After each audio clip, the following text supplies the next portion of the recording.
చియాన్ విక్రమ్ నటించిన తాజా చిత్రం తంగలాన్. పి రంజిత్ డైరెక్షన్లో తెరకెక్కిన ఈ భారీ యాక్షన్ సినిమా మాళవిక మోహనన్ కథానాయికగా నటించారు. పార్వతి తిరువోతు కీలక పాత్ర పోషించారు. ఈ సినిమా కోసం విక్రమ్ అభిమానులు ఎంతో ఆసక్తిగా ఎదురుచూస్తున్నారు. స్వాతంత్ర దినోత్సవం సందర్భంగా నేడు అనగా ఆగస్టు 15న తంగలాన్ ప్రేక్షకుల ముందుకు వచ్చింది. ప్రీమియర్స్ చూసిన వారు తమ అభిప్రాయాలను సోషల్ మీడియాలో పంచుకుంటున్నారు. తంగలాన్ సినిమాకు మిశ్రమ రివ్యూస్ వస్తున్నాయి. కొందరు సినిమా బాగుందంటుంటే మరికొందరేమో ఫ్లాప్ అంటున్నారు. అందరూ మాత్రం విక్రమ్ నటన మరో లెవెల్ అని ట్వీట్స్ చేస్తున్నారు. సినిమా అసలు మిస్ అవ్వొద్దు. ఇది తంగలాన్ రోజు. అక్కడక్కడ కొన్ని ల్యాగ్లు ఉన్నాయి, కానీ మొత్తంగా ఇది అంతర్జాతీయ స్థాయి సినిమా. చియాన్ విక్రమ్ భారీ హిట్ కొట్టాడు. First half average, second half బాగుంది అని నెటిజన్స్ కామెంట్స్ చేస్తున్నారు. కథా ఎంపికలో విక్రమ్ తడబడ్డాడు.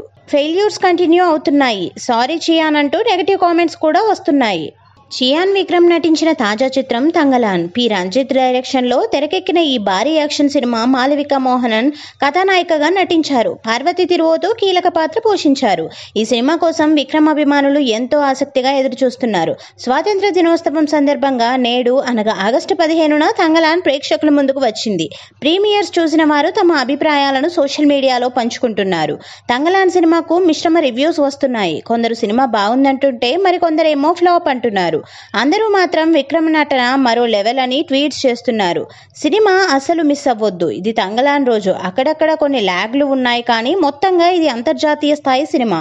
చియాన్ విక్రమ్ భారీ హిట్ కొట్టాడు. First half average, second half బాగుంది అని నెటిజన్స్ కామెంట్స్ చేస్తున్నారు. కథా ఎంపికలో విక్రమ్ తడబడ్డాడు. ఫెయిల్యూర్స్ కంటిన్యూ అవుతున్నాయి. సారీ చియాన్ అంటూ నెగటివ్ కామెంట్స్ కూడా వస్తున్నాయి.